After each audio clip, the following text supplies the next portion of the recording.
Sometimes protection comes not with flashing lights or loud sirens, but with silent pause.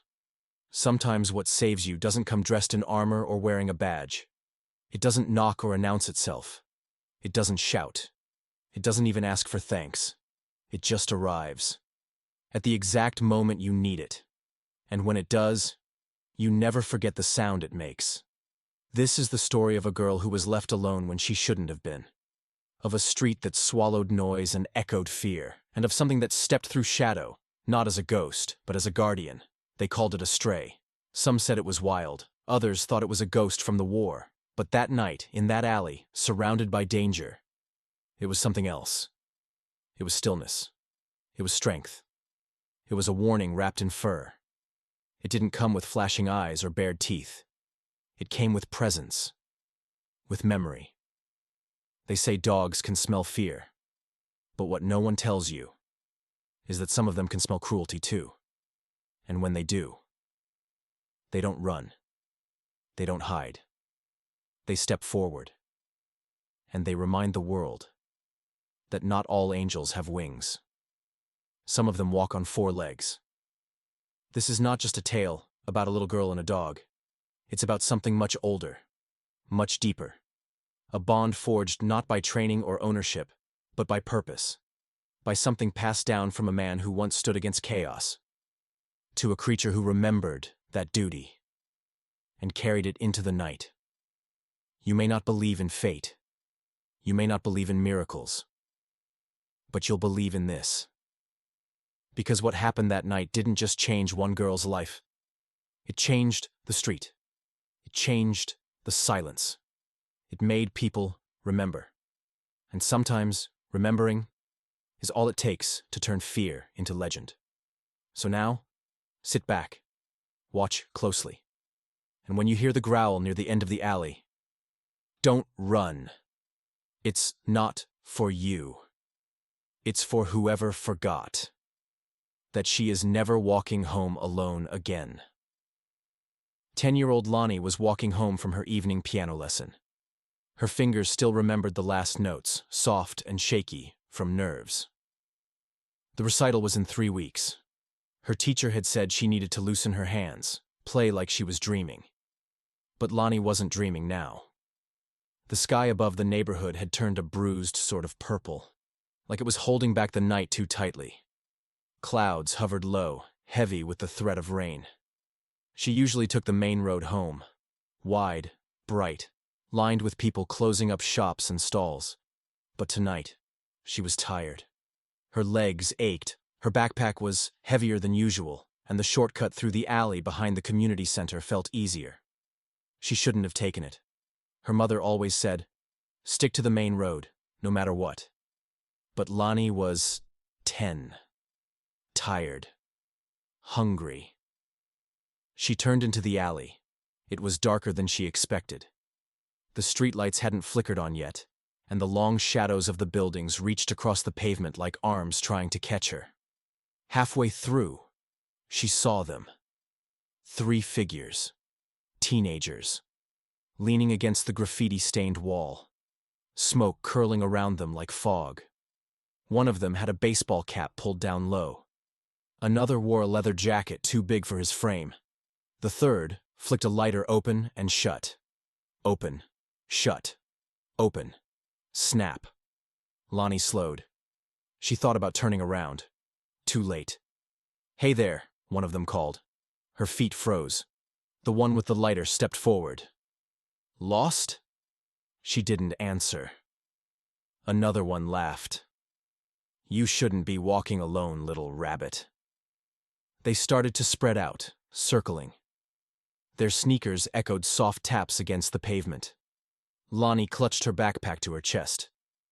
I'm just going home." "Sure you are," said the one with the cap.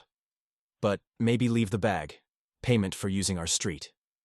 "I don't have anything," she whispered.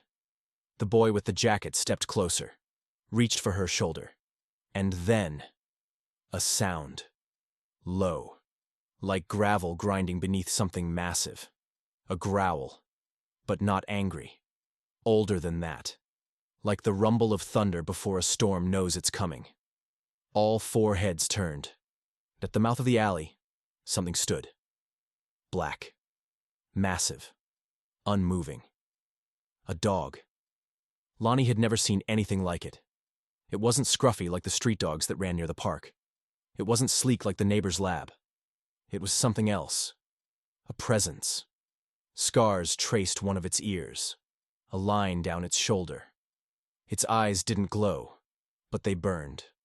Not with fury, but memory.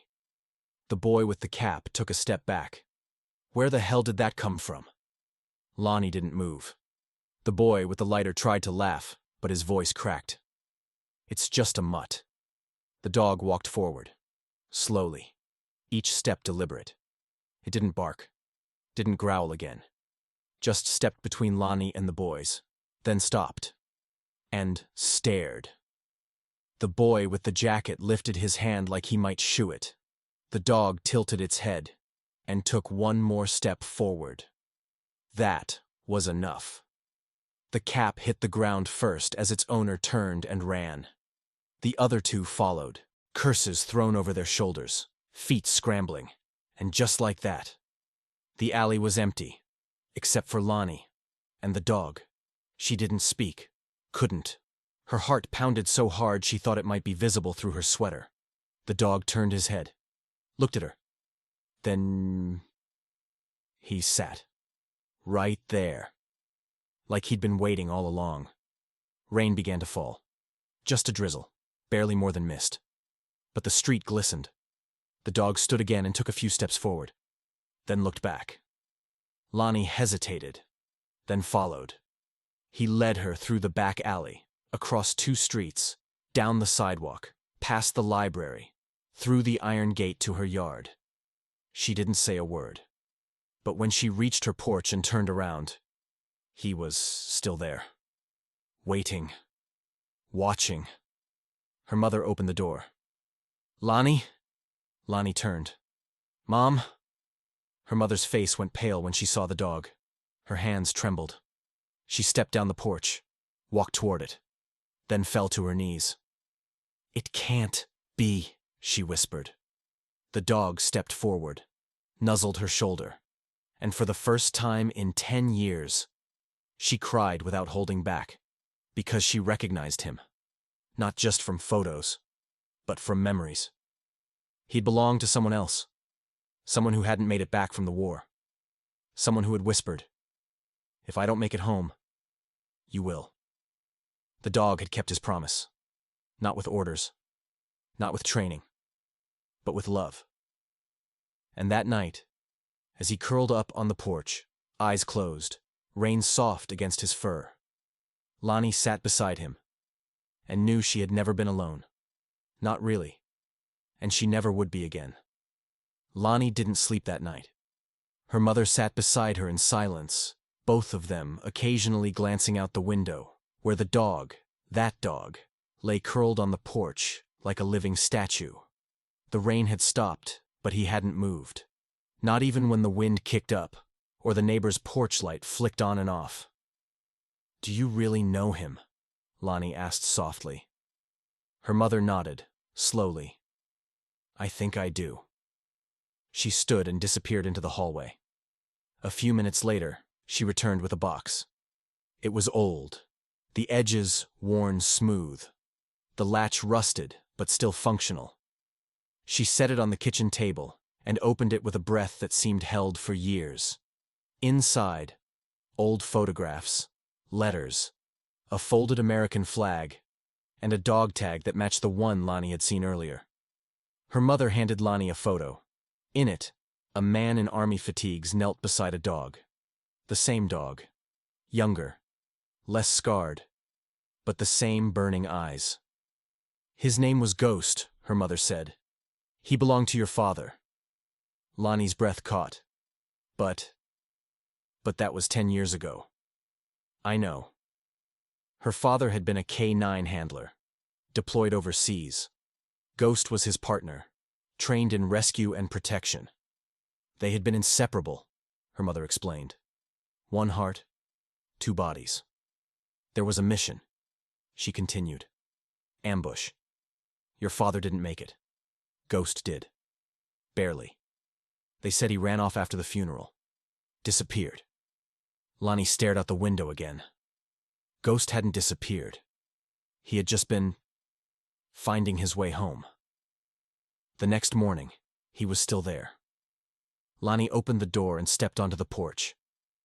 Ghost lifted his head slowly, watching her but not rising. She approached carefully and sat beside him. "Did you know my dad?" she whispered. Ghost didn't respond, but he didn't need to.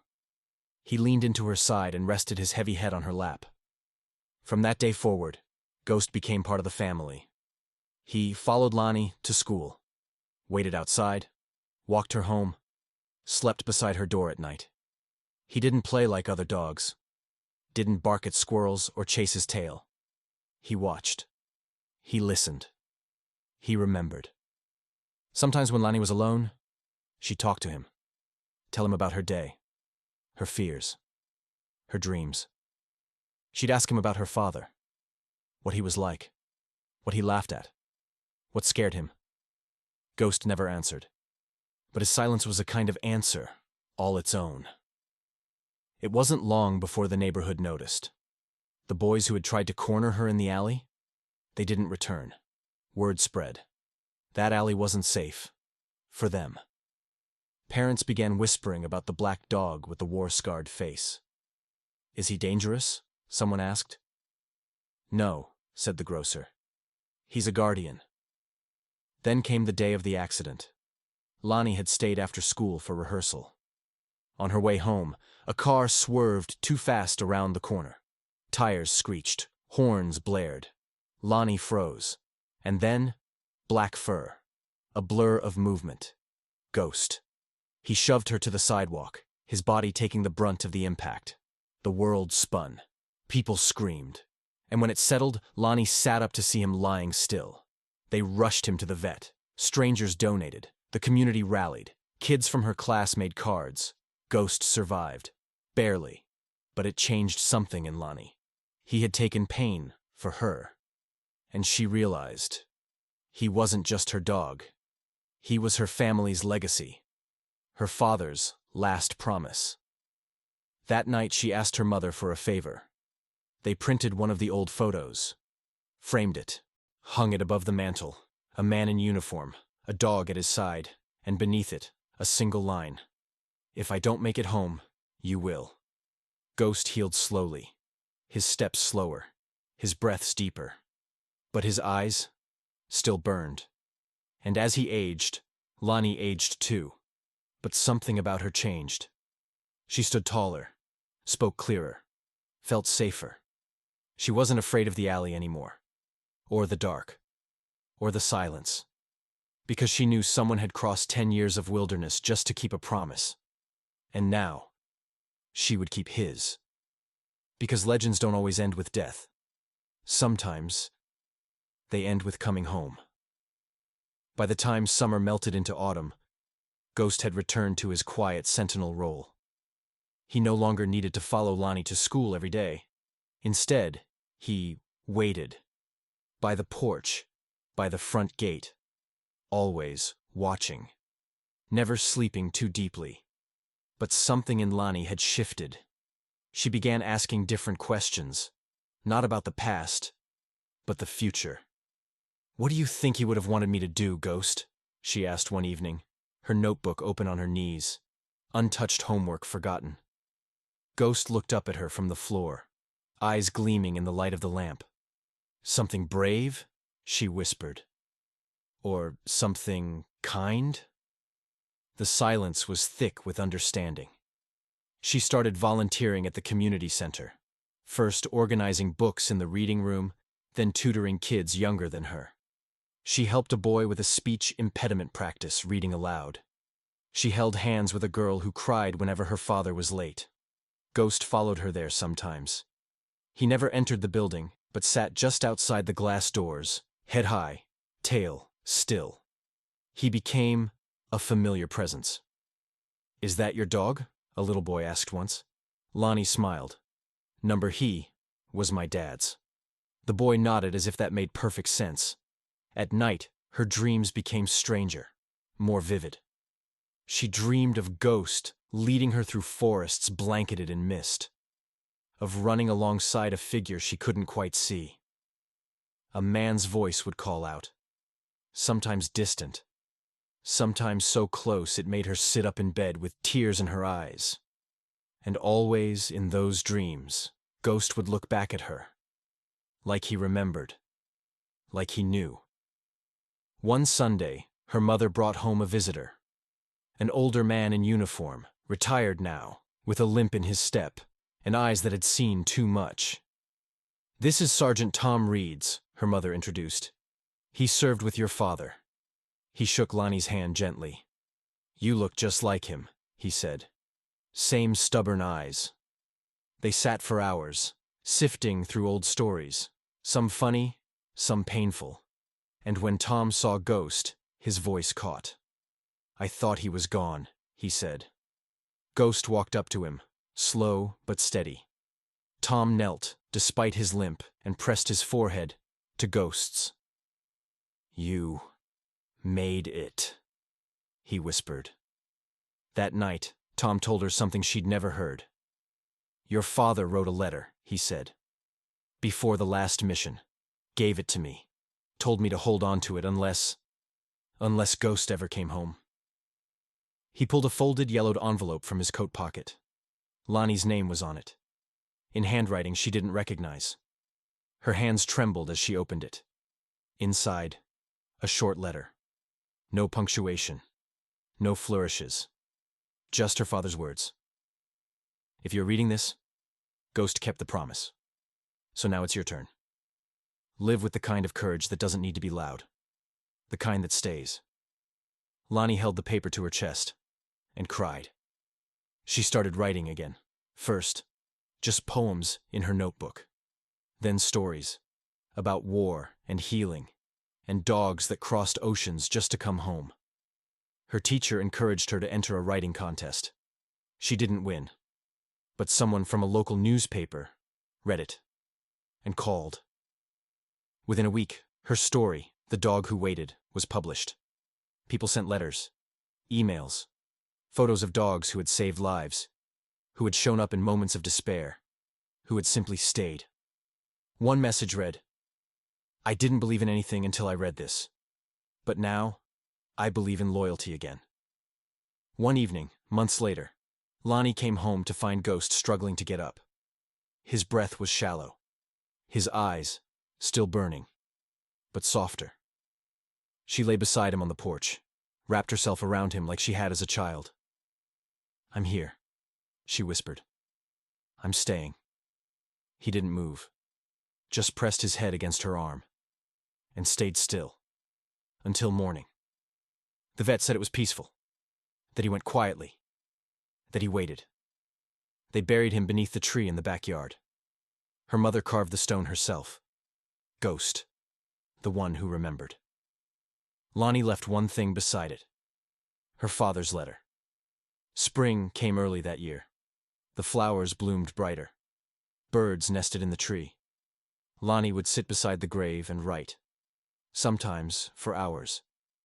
She wrote about courage, about kindness, about the kind of bravery that doesn't chase applause. She wrote about a dog who waited a decade, just to keep a single promise, and how that promise became something more. Something that didn't end when the dog was gone, because legends never really leave, they stay. In the alley you no longer fear, in the silence that feels full, not empty, in the words you carry, and in the steps you take. Lonnie had been saved. Now, it was her turn. Lonnie was 15 now. The pain of losing Ghost had dulled, but never disappeared. His memory lingered everywhere. On the worn spot of the porch where he once lay, in the rustling branches of the tree above his grave, in the letters people still sent her after reading "The Dog Who Waited." She wore his tag on a chain around her neck. Not for attention, for grounding, for strength. By now she had spoken at libraries, at schools, even at a memorial service for fallen service animals. But one day, an invitation came that felt different. A nearby town was organizing a youth conference on resilience. They wanted her to lead a workshop. She said yes, not because she was confident, but because she knew Ghost would have wanted her to. The night before her speech, she walked through the unfamiliar streets of the hosting town. It reminded her of home. Old bricks, warm lights, quiet alleys. And just like that night long ago, she heard voices in a narrow side street. She turned and saw a group of kids, not much older than she had been, surrounding someone. A smaller girl. Tears streaked the child's cheeks. Her hands clutched a battered backpack. Lonnie froze. Every memory came back. She stepped forward without thinking. "Hey," she said, loud enough to cut through the taunts. They turned. One boy laughed. "Look, another hero." The girl looked up, eyes wide, silent. Lonnie walked closer. The group stepped back instinctively, as if sensing something unseen behind her, as if Ghost's shadow still walked beside her. She offered her hand to the girl. The girl took it. They walked out together, leaving the boys behind. No growl needed. Only memory. Only presence. Later, the girl introduced herself. Her name was Elsie, 9 years old, moved recently, bullied at school, didn't talk much, never had a pet. But after that night, she never left Lonnie's side during the conference. They painted together, wrote stories, shared silence. On the last day, Elsie asked, "Was your dog real?" Lonnie smiled. "Very real." Elsie dug into her pocket and handed her a crumpled drawing, a black dog with a girl on a porch. She had drawn them. Back home, Lonnie sat by Ghost's grave and told him everything. Then she began something new. A mentorship circle. Small at first. Just a few local girls who had lost parents, faced trauma, or simply felt like they didn't belong. They read. They painted. They walked. Sometimes, they just sat in silence beneath the tree. And it was enough. One girl brought a puppy she'd rescued from a ditch. Another wrote a poem titled, "The Dog Who Stayed." A year passed. Then 2. And one day, as Lonnie prepared to leave for college, she stood before the tree one last time. A breeze stirred the grass. A bird sang. And for a moment, she could have sworn she heard it. A single, soft growl. Not of warning, but of approval. She whispered, "I'm still staying, even if I go." Then she turned, walked through the gate, and didn't look back. Because some journeys continue even when the paws that started them are no longer beside you. And some silences never leave you alone again. College was a world of noise, different from the quiet neighborhood where Ghost once stood watch. Lonnie found herself in crowded lecture halls, buzzing cafes, and endless corridors of unfamiliar faces. But in her heart, she carried silence. A familiar kind. The kind Ghost had taught her to listen to. She kept the tag around her neck, wore it tucked beneath her shirts. Not everyone knew its story. But those who did respected the way she held herself. With steadiness. With kindness. With quiet fire. One afternoon, while volunteering at a veterans support group near campus, she met a woman named Caroline, a retired combat medic. Tough on the outside, quiet underneath. Caroline noticed the tag. "K9?" she asked. Lonnie nodded. "Ghost, my dad's partner." They didn't speak much more that day. But Caroline started coming to the sessions more often. Sometimes she stayed late, helping clean up, asking about the mentorship circle Lonnie had started in high school. One evening, she asked, "Have you ever thought about doing this full-time?" Lonnie paused. "You mean, with kids?" "With kids. With dogs. With silence that needs a voice." Lonnie went home that night and stared at the ceiling for hours. The idea grew slowly, quietly, but with purpose. She called it The Quiet Place, a mobile program, part therapy, part storytelling, part sanctuary, for children who had experienced trauma. It wasn't just about healing. It was about memory, about honoring those who protected others, and the silence they often left behind. She visited schools, shelters, community centers. She brought rescued dogs, let children sit with them, read to them, paint them, learn from them. Some dogs barked. Some were too shy. But every now and then, one would simply sit, and the children understood. They didn't need saving. They just needed someone who stayed. On the 3rd anniversary of Ghost's passing, Lonnie returned home. The tree had grown taller, its branches wider. Beneath it, the grass was soft and golden. She sat for a long time, then reached into her bag and placed something beside the stone. A collar. It didn't belong to Ghost. It belonged to a pup she had rescued, one that reminded her of him. Calm, watchful, quiet. She whispered, "Your turn." The dog lay down beside the grave and stayed. Years later, long after the quiet place had grown into a movement, a book arrived in the mail. No return address. Inside was a photo of a girl, dark-haired, brave-eyed, standing next to a large black dog beneath a tree, and scribbled beneath it, "He found me too." Lonnie smiled. She placed the photo inside her notebook, next to her father's letter, next to Ghost's last tag, and wrote one final entry. "Some promises are passed like torches, not to be broken, but to be carried. Not to be spoken, but to be remembered. Because love doesn't end. It waits. It watches. And sometimes it walks beside us, even long after the paws have faded."